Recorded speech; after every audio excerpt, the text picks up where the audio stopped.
Hello बच्चों, कैसे हो आप लोग? बढ़िया सब। तो वेलकम बैक टू tute.com। ठीक है, होप तो आप लोग अच्छे होंगे और बहुत अच्छे से पढ़ाई कर रहे होंगे। ठीक है, आपको वीडियोस नहीं मिल पा रही होंगे पिछले कुछ टाइम से, क्योंकि हम वीडियोस बना नहीं पा रहे थे कुछ पर्सनल इश्यूज की वजह से। बट अभी हम वापस आ गए हैं, तो हम आपकी पढ़ाई को कंटिन्यू करेंगे। ठीक है, हमने जहां से छोड़ा था वहीं से स्टार्ट करेंगे। ठीक है, तो मैं आपको एटम्स एंड मॉलिक्यूल्स पढ़ा रहा था। उसमें हमने लास्ट वीडियो में जो डिस्कस किया था वो एटम्स यानी एलिमेंट्स के सिंबल्स डिस्कस किए थे। ठीक है, डाल्टन ने क्या सिंबल दिए एंड मॉडर्न टाइम में क्या सिंबल्स आए वो भी हमने डिस्कस कर लिए थे। ठीक है, तो आज हम स्टार्ट करने जा रहे हैं एटॉमिक मास के साथ। ठीक है, हमारा टॉपिक क्या होगा आज का? हमारा टॉपिक होगा आज का एटॉमिक मास। ठीक है, क्या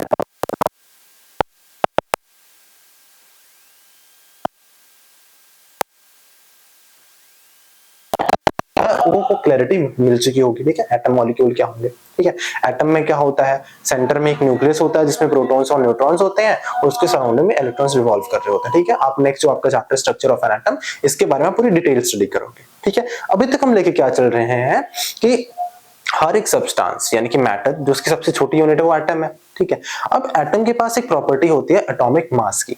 ठीक है, एटॉमिक मास एक तरह की मेजरमेंट क्वांटिटी है जो हमको बताती है कि किसी भी एलिमेंट के एटम का मास कितना है। ठीक है, एटॉमिक मास का मतलब mass of atom of an element, कि एक एलिमेंट के एटम का मास कितना है। जैसे ऑक्सीजन गैस है तो ऑक्सीजन का एटम भी होगा, उस ऑक्सीजन के एटम का मास कितना है। ऐसे ही नाइट्रोजन के एटम का मास कितना होगा, सोडियम के एटम का मास कितना होगा, मेटल्स का लेने तो किसी मेटल के एटम का मास कितना होगा, तो उसको हम कहते हैं एटॉमिक मास। ठीक है, तो एटॉमिक मास है क्या? Atomic mass is mass of one atom of an element. ठीक है, one mass of one atom. ठीक है, जैसे कि मान लो आपका कोई भी ऑक्सीजन का एटम है, कोई भी नाइट्रोजन का एटम है, फ्लोरीन का एटम है, हाइड्रोजन का एटम है, तो इनके मासेस क्या होंगे? अभी के लिए मैं आपको बता रहा हूं कि इसका मान लो कोई एक्स मास होगा, इसका वाई मास होगा, इसका जेड मास होगा, इसका ए मास होगा। ये मैंने आपको वैल्यूज दे दी है। ठीक है, बट हमको पता है किसी भी क्वांटिटी को डिफाइन करने के लिए हमें एक यूनिट चाहिए होती है। यूनिट, एसआई यूनिट, या फिर आप दूसरी यूनिट भी कह सकते हो। जैसे कि आपको डिस्टेंस मेजर करना है, तो मैं अगर सिर्फ बोल दूं distance is 50, but 50 what? 50 metre, 50 kilometre, 50 feets. ठीक है, कुछ भी हो सकता है। ऐसे ही वेट 10 ग्राम, 100 ग्राम्स, ठीक है, या फिर किलोग्राम या पाउंड्स, ये भी यूनिट है ना। तो हमें अगर किसी भी क्वांटिटी को मेजर करना है तो उसके लिए एक बेसिक से रिक्वायरमेंट क्या है कि हमारे पास एक यूनिट होनी चाहिए। ठीक है, जिसमें हम उसको मेजर कर सकें। जैसे डिस्टेंस की मीटर है, वेट की ग्राम है ना। ऐसे ही एटॉमिक मास की यूनिट क्या है? ठीक है, तो एटॉमिक मास की यूनिट होती है AMU। Atomic mass unit is unit of atomic mass. ठीक है, इसको हम कहते हैं 1 AMU। ठीक है, इसको स्टार्टिंग में 1 AMU कहा जाता था, बट अब इसको कहा जाने लगा, इसी यूनिट को म्यू। क्या कहने जाने लगा? म्यू। म्यू का मतलब है यूनिफाइड मास। ठीक है, और इसकी रिप्रेजेंटेशन है म्यू से। ठीक है, this is atomic mass unit, इसको रिप्रेजेंट कर दिया हमने AMU से। This is the symbol for representation. जैसे मीटर को हम रिप्रेजेंट करते हैं स्मॉल m से, किलोग्राम को रिप्रेजेंट करते हैं kg से, ग्राम को रिप्रेजेंट करते हैं g से, वैसे ही एटॉमिक मास यूनिट को रिप्रेजेंट करते हैं AMU से। ठीक है, अगर किसी एटम का मास 1 है तो उसको हम लिखेंगे 1 AMU या फिर 1 म्यू। ठीक है, इसको हम ऐसे रिप्रेजेंट करते हैं। अब 1 AMU होता कितना है? ठीक है, हमको 1 मीटर की क्वांटिटी पता है, 1 मीटर इतना होता है, 1 metre is equal to 100 centimetre. तो 1 म्यू होता कितना है? तो अगर हम डेफिनेशन के फॉर्म में देखें कि 1 AMU की वैल्यू कितनी है। ठीक है, 1 AMU, अब हम डिफाइन कर रहे हैं 1 AMU या फिर 1 म्यू, और लिखता हूं इसको आप अपॉन समझ लोगे, और 1 म्यू। ठीक है, दोनों का मतलब सेम है, AMU और म्यू सेम है, पर पहले इसी चीज को जिसको AMU कहा जाता था उसको अब म्यू कहा जाने लगा। ठीक है, तो 1 AMU 1 म्यू होता कितना है?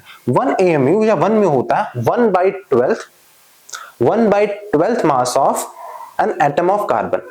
ठीक है, मतलब कार्बन, देखो कार्बन के 2 आइसोटोप्स होते हैं, एक कार्बन 12, एक कार्बन 14। मतलब एक ऐसा कार्बन जिसका एटॉमिक मास 12 है, एक ऐसा कार्बन जिसका एटॉमिक मास 14 है। ठीक है, ये तो डिफरेंट आइसोटोप्स हैं।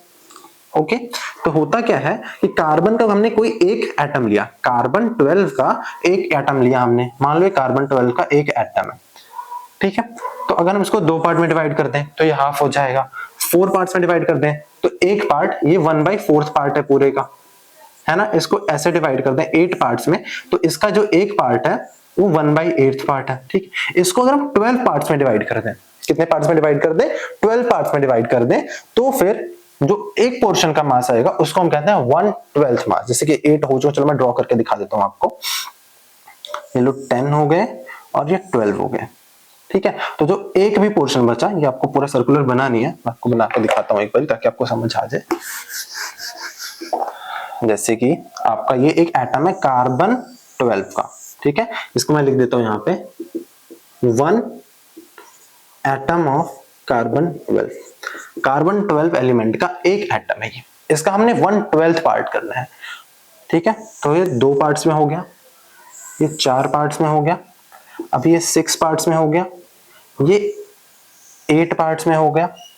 ठीक है, और कैसे कर दूं इसको, ये ऐसे 10 पार्ट्स में हो गया, और अभी ये ऐसे 12 पार्ट्स में। ठीक है, तो अब ये जो इतना पोर्शन बचा है, इतना portion, that is 1/12 1/12 of 1 atom of carbon 12। ठीक है, और इतने पोर्शन का जो मास होगा, इतने पोर्शन का जो मास होगा, इसको हम कहते हैं 1 AMU या फिर 1 म्यू। ठीक है, आई होप सो आपको समझ आ गया होगा अभी।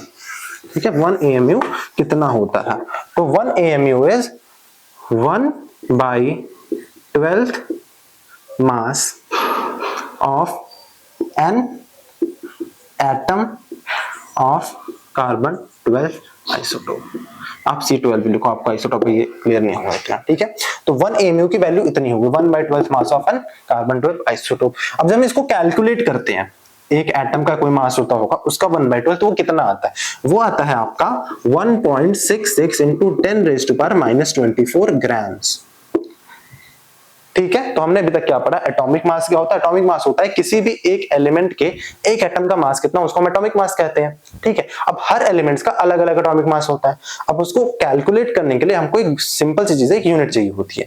किसी भी फिजिकल क्वांटिटी को जब हम कैलकुलेट करते हैं तो हमको उसके लिए एक यूनिट चाहिए होती है, जैसे डिस्टेंस के लिए मीटर, वेट के लिए ग्राम, ठीक है, हाइट के लिए भी मीटर चाहिए होता है हमको, या लीटर चाहिए होता है किसी लिक्विड का वॉल्यूम कैलकुलेट करने के लिए। ऐसे ही किसी भी एलिमेंट के एक एटम का एटॉमिक मास, मतलब एटॉमिक मास कैलकुलेट करने के लिए हमें एक यूनिट चाहिए होती है, उसको हमने बोल दिया 1 AMU। पहले इसको कहा जाता था एटॉमिक मास यूनिट, अब इसको कहा जाने लगा म्यू, यूनिफाइड मास। ठीक है, अब इसकी वैल्यू कितनी होती है, इसकी वैल्यू होती है 1/12 mass of an atom of carbon 12। अगर आपसे क्वेश्चन पूछ लिया जाए डिफाइन 1 AMU और 1 म्यू, तो आप लिखोगे it is 1/12 mass of an atom of carbon 12। ठीक है, 1/12 mass of an atom of carbon 12। ठीक है, और इसकी वैल्यू आएगी 1.6 into 10⁻⁻24 ग्राम्स। ठीक है, अब बाकी एलिमेंट्स का जो मास है, आपको कार्बन एटम के 1/12 मास पता चल गया। ठीक है, कार्बन के एक एटम का 1/12 मास आपको पता चल गया। ठीक है, अब जो बाकी एलिमेंट्स का मास है, वो इससे कंपेयर करके निकाला जाएगा, इससे रिलेटिव निकाला जाएगा। ठीक है, तो यहां पे लिख लेते हैं atomic masses of other elements are calculated relative to 1/12 mass of an atom of C12। ठीक है, इसको आप सिंपली इस पूरे को एक वर्ड से सब्स्टिट्यूट कर सकते हो, दैट इज योर 1 AMU। ठीक है, तो atomic mass of other element are calculated related to 1 AMU। Okay, ये भी ठीक है, और रिलेटिव टू अगर ये पूरी लाइन लिख सकते हो तो ये बेस्ट है आपके लिए, related to 1/12 mass of an atom of carbon 12। ठीक है, तो इससे कंपैरेटिवली निकाला जाता है। ठीक है, अब मैं आपको एक चीज बता देता हूं कि जैसे हम अभी के टाइम पर किसी भी एलिमेंट का एटॉमिक मास कैलकुलेट करना, तो हम किस बेसिस पे करने लगे कि हमने एक कार्बन 12 का 1/12 मास ले लिया, इससे कंपेयर करके बाकियों को कैलकुलेट करने लगे।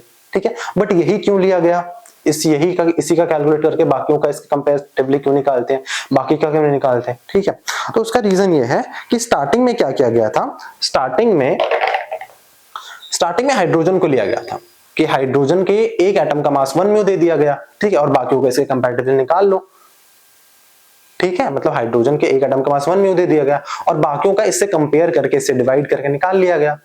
ठीक है, बट वहां पे क्या इशू आ रहा था कि जब बाकी एलिमेंट्स का एटॉमिक मास हाइड्रोजन से कंपेयर करके निकाला गया तो या तो वो होल नंबर्स में नहीं आया, ठीक है, वो होल नंबर्स में नहीं आया, और एक चीज ये भी कि हाइड्रोजन बहुत ज्यादा रिएक्टिव होती है, ठीक है। आपको ये चीजें ज्यादा नहीं याद रखनी, आपको बस ये याद रखना कि पहले हाइड्रोजन लिया गया बट उसका यूज नहीं किया गया आगे कैलकुलेट करने के लिए, कि जब हाइड्रोजन का यूज करके एटॉमिक मासेस निकाल रहे थे तो वैल्यूज हमारी कुछ ऐसी आ रही थी, मान लो 4.33 आ गई, 12.68 आ गया, ठीक है। तो 4.33 याद रखना, 12.68 याद रखना थोड़ा मुश्किल हो रहा था, ठीक है। तो साइंटिस्ट ने क्या ट्राई किया कि हम कोई दूसरा एलिमेंट लेते हैं, ठीक है, जिसको हम मान लेंगे उसके एक एटम का मास और बाकियों का उसके कंपैरेटिवली निकाल लग जाएंगे। फिर क्या किया था, फिर यूज किया गया था ऑक्सीजन का। ऑक्सीजन का एटॉमिक मास 16 होता है, तो उन्होंने क्या किया, ऑक्सीजन के एक एटम के मास को ले लिया और बाकियों का उसके कंपैरेटिवली निकालने लग गए, ठीक है। पहले हम ये यूज करते थे, ओके। अब ये करना थोड़ा रेलेवेंट भी था, इसकी दो रीजन हमारे एनसीईआरटी में दिया हुआ है, क्योंकि ऑक्सीजन एक तो बहुत सारे कंपाउंड्स बनाता है, ठीक है, तो हम बाकियों का ऑक्सीजन से कंपेयर करके बहुत आराम से निकाल सकते हैं, ठीक है। और दूसरा रीजन क्या था, दूसरा रीजन ये था कि जो ऑक्सीजन है वो काफी ज्यादा रिएक्टिव होती है, ठीक है, ऑक्सीजन भी काफी ज्यादा रिएक्टिव होती है तो कंपाउंड्स भी बहुत इजीली फॉर्म कर पाती है, ठीक है। उसके बाद जो फाइनली आया यूनिवर्सली, यूनिवर्सली का मतलब जो पूरे वर्ल्ड में फॉलो करा जाने लगा, वो था ये वाला सिस्टम। ये कार्बन 12 के 1/12 मास निकाल लिया गया एक एटम का और वहां से फिर चीजें कैलकुलेट की जाने लगी, ठीक है। ये हो गया atomic mass. Atomic mass I hope so आपको भी क्लियर होगा, ओके। उसके बाद हमारा नेक्स्ट टॉपिक है डस्टर,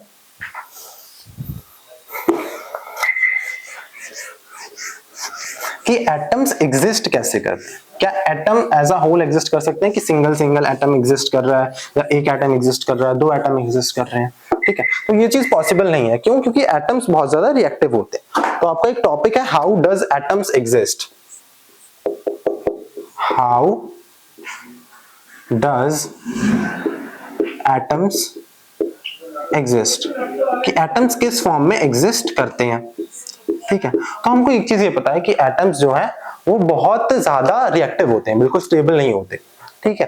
तो वो एज अ होल स्टेबल नहीं एग्जिस्ट नहीं कर सकते, कि मान लो एक एटम ऑक्सीजन का है और ये आराम से एग्जिस्ट कर रहा है नेचर में, या एक एटम हाइड्रोजन का है आराम से एग्जिस्ट कर रहा है नेचर में, ये चीज पॉसिबल नहीं है। क्यों, क्योंकि बहुत ज्यादा रिएक्टिव है, इनको जैसे ही कोई दूसरा एटम मिलेगा ये उसके साथ कंबाइन करके मॉलिक्यूल बना ले, ठीक है। तो हम यहाँ पे क्या लिखेंगे कि atoms are very reactive and non-stable and are not stable, मतलब स्टेबल भी नहीं है ज्यादा, ठीक है। तो क्योंकि एटम बहुत ज्यादा रिएक्टिव है और स्टेबल नहीं है तो बहुत जल्दी किसी भी एलिमेंट के अदर दूसरे एटम के साथ या तो खुद ही वाले एलिमेंट के दूसरे एटम के साथ रिएक्ट करके मॉलिक्यूल बना लेंगे। तो एटम्स एटम की फॉर्म में एग्जिस्ट नहीं करते, मतलब atoms do not exist independently in nature, ठीक है।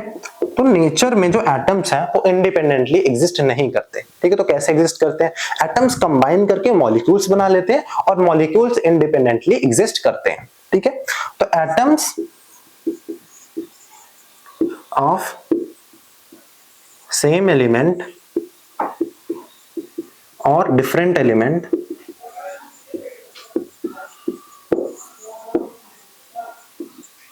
कंबाइन टू फॉर्म मॉलिक्यूल्स, ठीक है। And molecules exist independently in nature,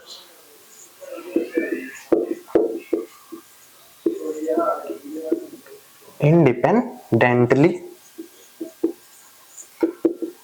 in nature, ठीक है। मॉलिक्यूल्स एग्जिस्ट करते हैं, ठीक है। अब मैं यहाँ पर एक चीज लिखी है कि जो मॉलिक्यूल्स हैं वो इंडिपेंडेंटली एग्जिस्ट करते हैं। ऊपर लिखा है एटम्स ऑफ सेम एलिमेंट, मतलब सेम एलिमेंट के ही दो अलग अलग एटम्स कंबाइन करके मॉलिक्यूल बना सकते हैं और डिफरेंट डिफरेंट एलिमेंट्स के भी एटम्स कंबाइन करके क्या बना सकते हैं, मॉलिक्यूल बना सकते हैं, ठीक है। जैसे कि मैं आपको एग्जांपल देता हूं, एक ऑक्सीजन का एटम था, ये दूसरे ऑक्सीजन के साथ एटम के साथ मिलकर क्या बना देगा, ऑक्सीजन। तो ये आपका एक मॉलिक्यूल है, ठीक है। दूसरा है एक ऑक्सीजन का एटम है, ठीक है, और दो हाइड्रोजन के एटम मिल गए, ठीक है। तो ये मिलके क्या बना सकते हैं, H2O भी बना सकते हैं, ठीक है, या एक ऑक्सीजन के एटम था, ये मिल गया एक कार्बन के एटम के साथ, ये शायद दिख नहीं रहा होगा आपको, एक ऑक्सीजन का एटम था वो मिल गया एक कार्बन के एटम के साथ, तो इसने बना दिया कार्बन मोनोऑक्साइड। ठीक है, तो यहां पर देखो atoms of same element combine to form a molecules, atoms of different element combine to form a molecule. ठीक है, तो यहाँ पे दो टाइप्स के मॉलिक्यूल्स आए, एक आपका मॉलिक्यूल का टाइप आया molecule of an element and molecule of a compound. ठीक है, आपको भी पता है कि this is a molecule and this is a compound, sorry this is an element and this is a compound. Compound क्यों? क्योंकि दो से ज्यादा एलिमेंट्स हैं यहाँ पर। ठीक है, तो क्या हो गया, एक आपके पास आ गया molecule of element, molecule of elements, यहां पर क्या होगा, same type of atoms combine, same type of atoms combine, जैसे कि हाइड्रोजन, ऑक्सीजन, नाइट्रोजन, एसिड। ठीक है, यहां पर देखो सारे सल्फर के एटम्स, सारे नाइट्रोजन के एटम्स, सारे ऑक्सीजन के एटम्स और हाइड्रोजन के एटम्स। नेक्स्ट है आपका मॉलिक्यूल ऑफ कंपाउंड्स। ठीक है, यहां पर क्या आ जाएगा, क्योंकि मार्कर नहीं चल रहा, मैं दूसरा यूज कर लेता हूं, let me use this one.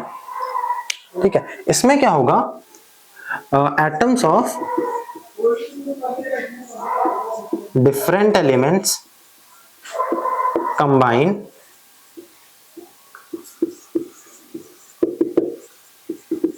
To form molecule, जैसे कि H2O हो गया आपका, CO2 हो गया आपका। ठीक है, एंड वन थिंग मोर कि किस एलिमेंट के कितने एटम कंबाइन करें, that is its atomicity, number of atoms of an element combining to form a molecule is known as atomicity. जैसे यहाँ पे हाइड्रोजन के दो एटम्स कंबाइन कर रहे हैं, तो हाइड्रोजन की एटॉमिसिटी कितनी हुई, 2। ऑक्सीजन के कितने एटम्स कंबाइन कर रहे हैं, 2 एटम्स कंबाइन कर रहे हैं, तो इसकी एटॉमिसिटी कितनी हुई, 2। यहाँ पे देखो सल्फर के 8 एटम्स कंबाइन कर रहे हैं, तो एटॉमिसिटी इसकी कितनी हुई, 8। यहाँ पर देखो वाटर में H2 में हाइड्रोजन के कितने एटम्स कंबाइन कर रहे हैं, 2, तो हाइड्रोजन की एटॉमिसिटी 2 है और ऑक्सीजन की एटॉमिसिटी 1 है।